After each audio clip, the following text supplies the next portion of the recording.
Hello again. This is a table of various catenaries and some of the equipment that I use occasionally when I'm erecting it or tinkering with it. One of the first questions you're going to have when you make the decision you're going to use catenary is, what kind of catenary am I going to use? Am I going to use the type of catenary that mounts on top of the table? Or am I going to use the type where I have to drill a hole through the table and it mounts through the table? For the first type, we'll look at Marklin catenary, which is the above the table, usually piece of M-track or C-track, occasionally K-track. And the other one is Viessmann, which also mounts above the table. For under table mounting, we have Sommerfeldt, which has a stud on the bottom, uses a washer and a nut. One of the good parts about this is that you don't have to run a wire up and over to the wire, the overhead wires. You just take a forked spade type of fitting on the end of your wire, put it on here, put another nut on, and your power then goes up through the mast to the overhead wire. And there's another one which is homebrewed, which is I made a couple of pieces of homemade catenary, and this is primarily for hidden trackage.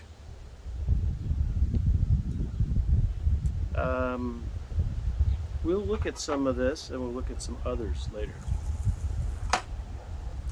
Old catalog for Sommerfeldt, which is pretty handy.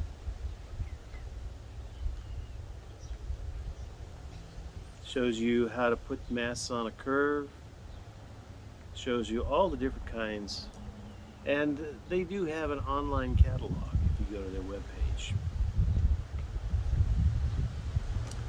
Then there's Viessmann.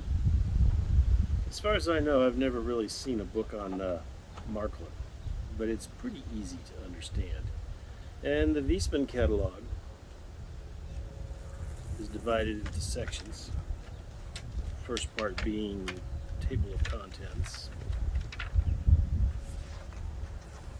And they go into some history, the types, the eras, and they show you pictures, show you how their catenary works, how to mount it, how this piece, the base piece, has got little grooves cut into it that you would use with the type of track you use it.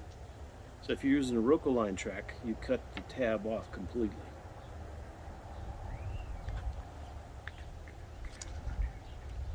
Screwdriver, bases, how to use the special tools, how to put the wire on, and how to bend it, different types of masts.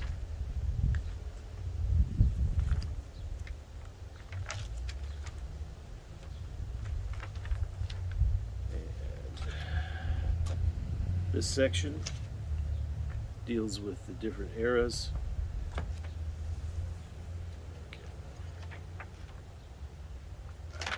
Shows you how to put the mast together, how to put them down tracks.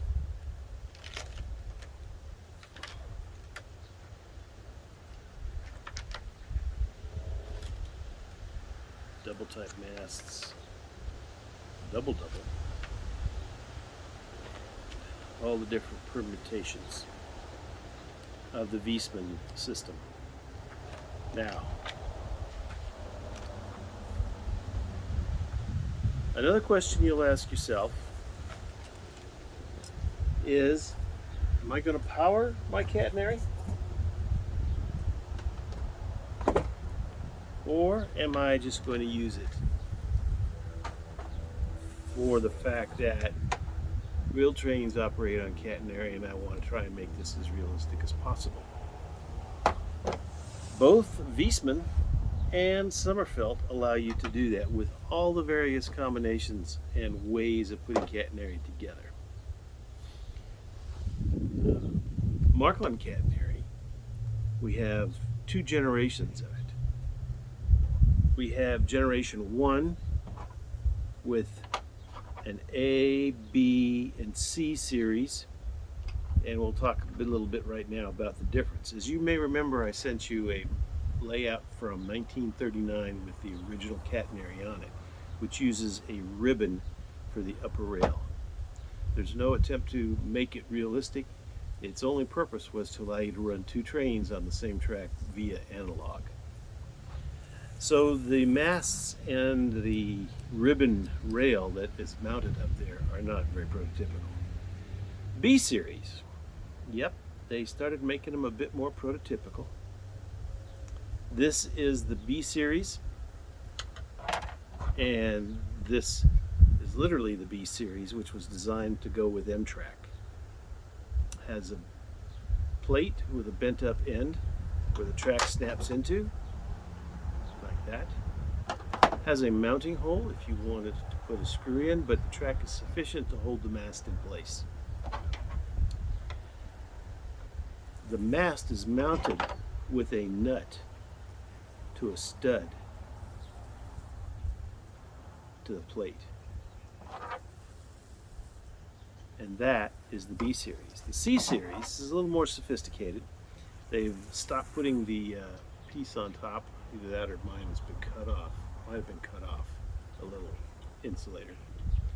And the plate on the bottom is now tapered a bit. So it has a little less showy piece bent up that you would put against, that's on the outside of the track. Also, the way these work, they're not mounted with a stud. They're actually, you can remove these from the plate and mount them with a screw alongside the track if you don't need this. Say you're using C-track.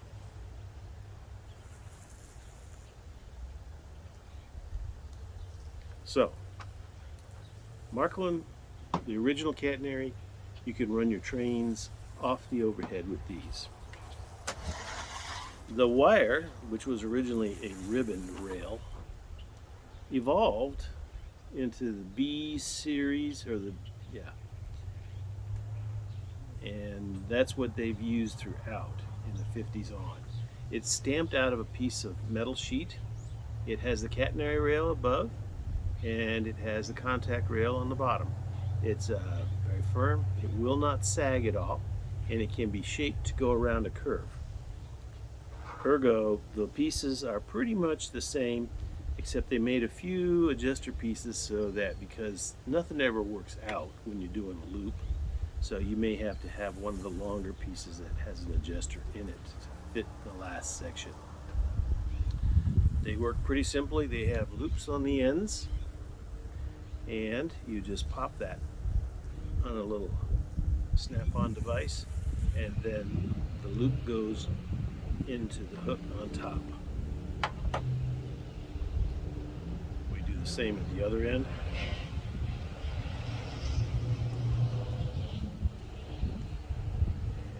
And catch it. And the track holds it in place. Very robust, designed for children. Oodles of it are on the internet, on eBay.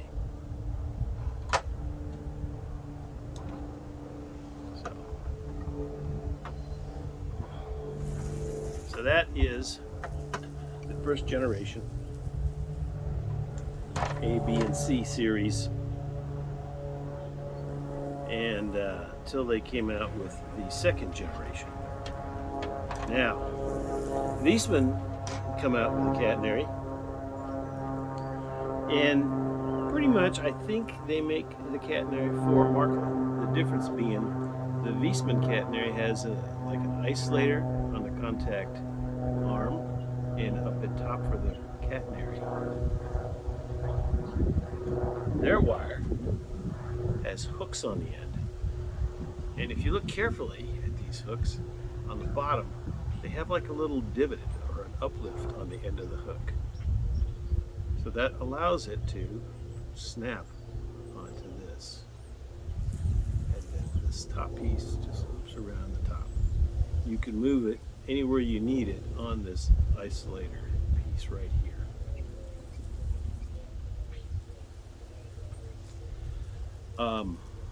I have not really seen the Marklin version of this, but I presume that the wire they give you is solderable because they put a metal sleeve on there instead of this isolator.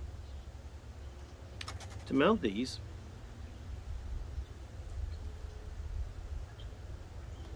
you have a little base plate. This one has one screw hole, and you mount it to your table with a screw naturally. It comes with it. And then you slide this onto it. They're a little easier to slide onto when they're mounted on the table. So this is a double mast. This is a single mast. This is the base plate, and you can see the different notches in the base plate. So we get this one off. Yes, this came right off. And we see the screw.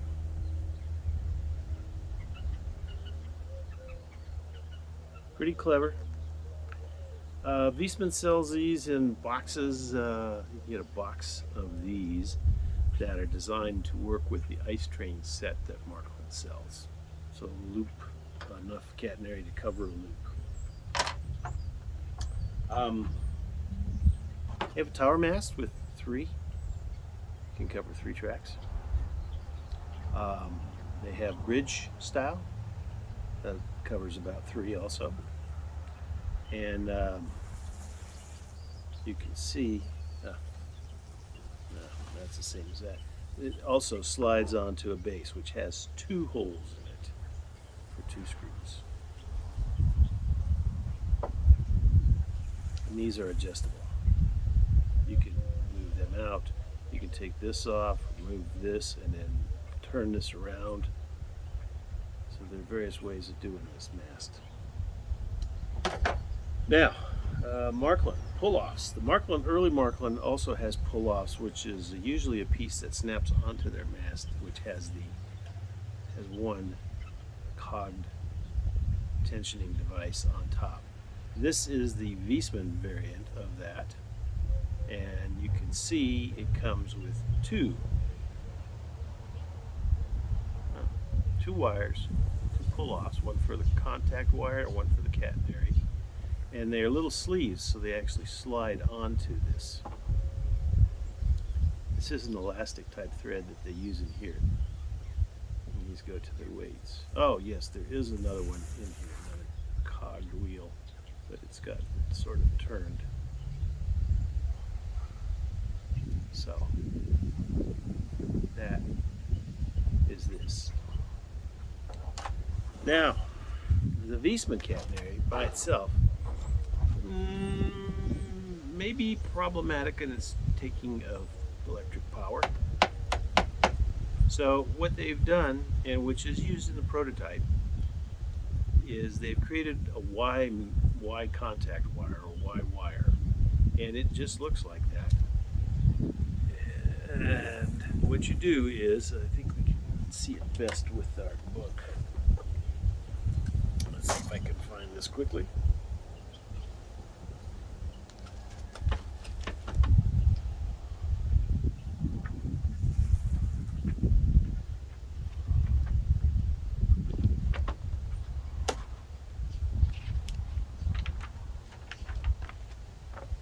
You can see here the Y wire, and here in the bottom it's actually used right here. So that provides power from mast or wire section to wire section. With Sommerfeldt, you don't have to worry about that because it's all soldered together, so you get good contact. With the Marklin first generation, this stuff, where does it go? Well, here it is. These two are so big, they'll make very good contact. And they look like they're chromed. So you'll have good contact through there. All the companies make isolators. prototypical. And these guys, I'm sure you've seen Knock has a kind of a wire, not a wire, it's more like a ribbon, metal ribbon with some crude type of mast to hold it for hidden track. Well, Viessmann also has something like that. It's a ribbon, has these posts that you can stack up to whatever height you need, and then you lay this underneath in your hidden track. I've not sampled this because I usually build my own. So that gets you power with your Viessmann from section to section.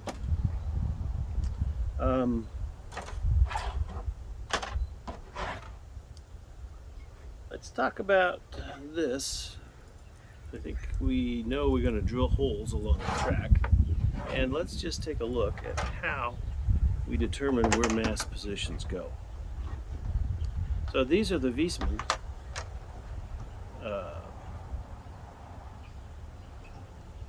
Determine the Viessmann. Okay, you use this for when you're using the it on a curve. Now you'll notice it has 4 little studs, so you can put it right there. Okay, and we do the same here. And we have 4 holes,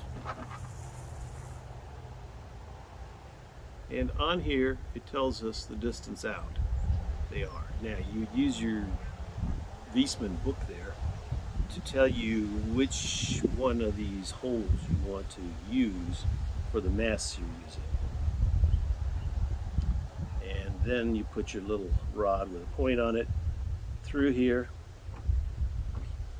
and a hammer, tap it lightly. Create a divot in your tabletop, and that's where you're going to drill your hole for your screw for the Viessmann, for the base plates. If you're using Sommerfeldt, they give you these plastic, which I'm hoping now they may make them out of metal. The N-scale ones they did make out of metal. They give you several different directions. You've got several holes at this end, and then you have 2 holes in the middle. So you put it on just like we did with those studs, getting us alignment. Then we know which hole we mark with an awl or punch, maybe even one of these. Yes, you could use one of these to mark if you had one. You also can use these like this to determine the contact wire height.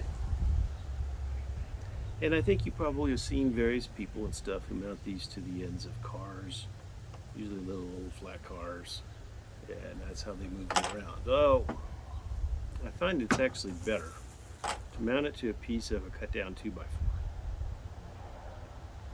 And then I actually found I needed 2 of them. And I draw the lines using the gauges to help me determine where they're going to be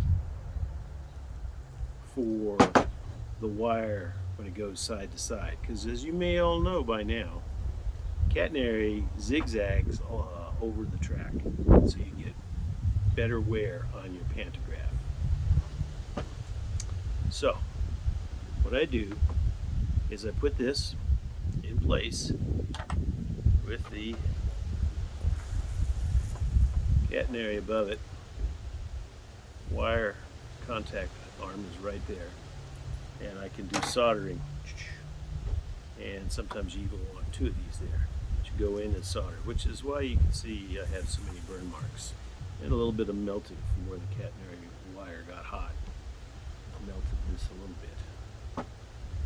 bit. These are inexpensive, so not a big deal. Other special tools you might find, the Xuron rail nippers are handy just to cut the wire, and an X-Acto plier is handy to help get the curves on the end here, like if you're bending this wire. Just clamp it into the jaws, then rotate it. And you may have to do a little bit of work straightening it up a little.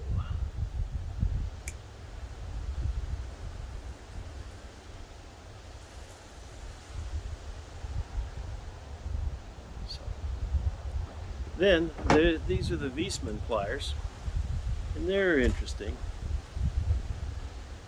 because they're designed, well, you can also cut with these too.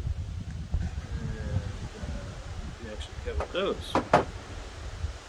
But I do like the Zerons because it gives you a little more control.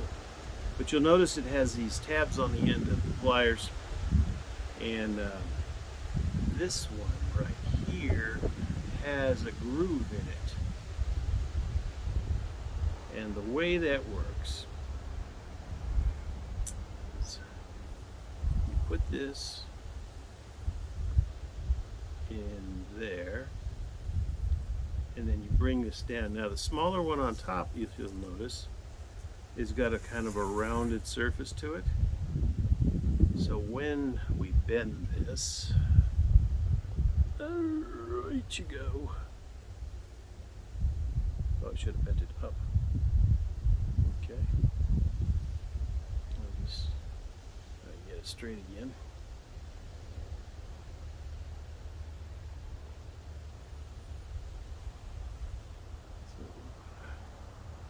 Catch it like that. There, then we're going to bend it up and over. And forms a little bit of a loop. But if you look carefully at the top here, you'll see there's a little ding divot type thing in the end of it, which is what this helps form. Practice. So, pliers. This particular device is a template which was used for putting the track down and where the poles come to the end of a module. So, the one that's the furthest in is going to give us the position of the track where it ends. And then, let's do this way. Okay, track ends right there. Then we use this one, which is on both sides. That's where the pole goes, is drilled. So what I would do is I would take the end of the table, I'd put a dot, put another dot, using a ruler draw a line so I know where the poles are going. And then I would do the same here. At one side, dot, dot, that's where the track ends. Remember, track ends right where the rail ends. So, that's something that I made. You can make that out of cardboard, but eventually you'll have to replace it. Or if you have a machine shop, which I had when I was in the Coast Guard, I had one next door, and I could go over and I had metalsmiths there. They fabricated that for me. So, on the table, when you're going to begin your catenary, you want to keep tension on it. And in order to do that, I fabricated this right here. And the way it works, we would just clamp this to the table.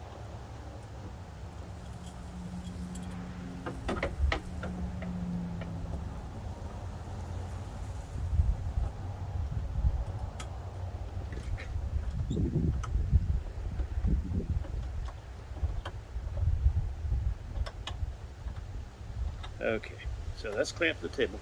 This would obviously be lower. And then here we go. So this is mounted in the ground, and then we just put this in here, and we tighten this up so we can then attach the wires and solder them to it, and we keep moving. And as we do, this isn't going to cause this mast to be pulled like that. Pull the arms, so it maintains that distance for you. And you can tighten it up from either side. Okay, so let's make it. So, and the one right here has got a hole drilled in it, and we use some rod.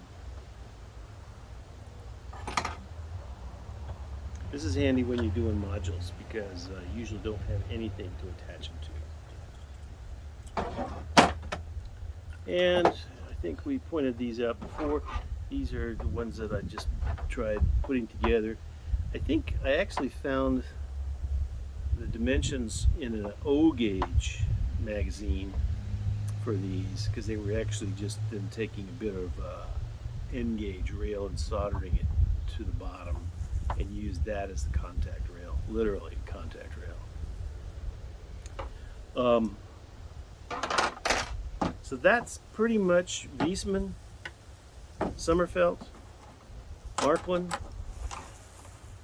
I didn't actually have any of the Marklin, the new Marklin generation 2. But now I have a couple of oddball things to show you. Let's see. For some of you, did I send out the Iowa Electric Railroad? The last interurban in the world? Well, it's a freight railroad. So, what we've got here, when I was a member of the Corvallis Society of Model Engineers, in the early days when they started, they had guys who were interested in electric locomotives because you had the Great Northern and the Milwaukee Road out of Seattle that operated electric, and in Montana, the Milwaukee Road operated electrics. Alright, so, and back in the 50s, you bought your mast from a guy named Ed Sidham. They're designed for interurban operations. So you got your mast, or maybe you bought this and you bought just a rod and put it in there, although it would seem it would be better to have a machine shop to do that. And then you would attach the wires. Now, they used 3 beads, and they would thread the wire, which was this stuff right here. It's like 20 thousandths a wire. They would thread it through 3 beads up and over this contact arm, back down through the 3 beads, and bend them out in either direction. Now, can you imagine doing that with all these masts? And you could see where they had some of the holes were used as pull-offs. They just used single wire. They didn't use a catenary, which the Milwaukee Road oddly called its overhead trolley.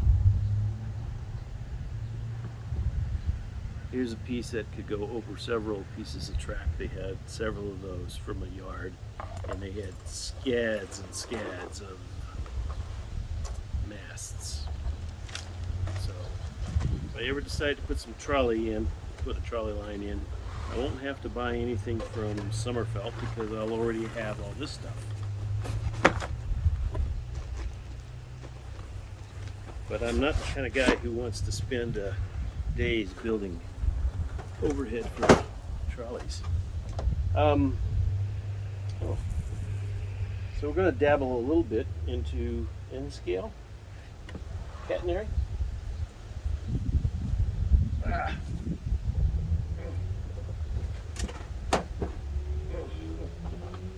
N scale catenary.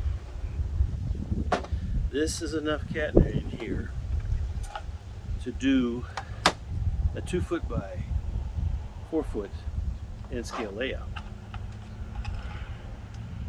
This is Sommerfeldt catenary. We didn't really talk about it. I think they stopped making it because Sommerfeldt was acquired by Viessmann. So why would Viessmann want to continue making Sommerfeldt catenary? However, it was produced by, oh, not Sommerfeldt, Vollmer. That's it, Vollmer produced it. So Viessmann acquired Vollmer. Now, if you look carefully at these, you'll see there's a short mast and a long mast. And that's how they achieved the zigzag as it went along the track. Also, when you went around curves, this would go on the outside of the curve, and this would go on the inside of the curve, the short one. That way you would achieve sort of your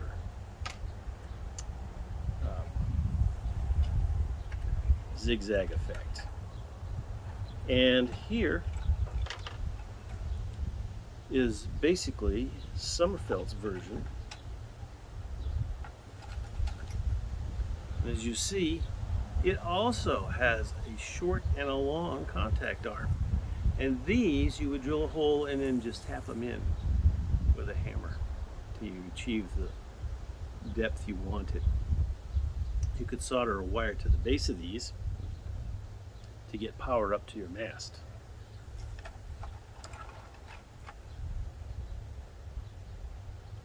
My goodness. We used could use a screw in these right there, just like on the HO scale.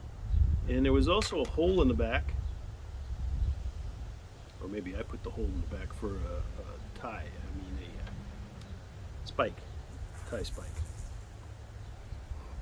This one I added the little metal bar there, and they had plastic tower masts also.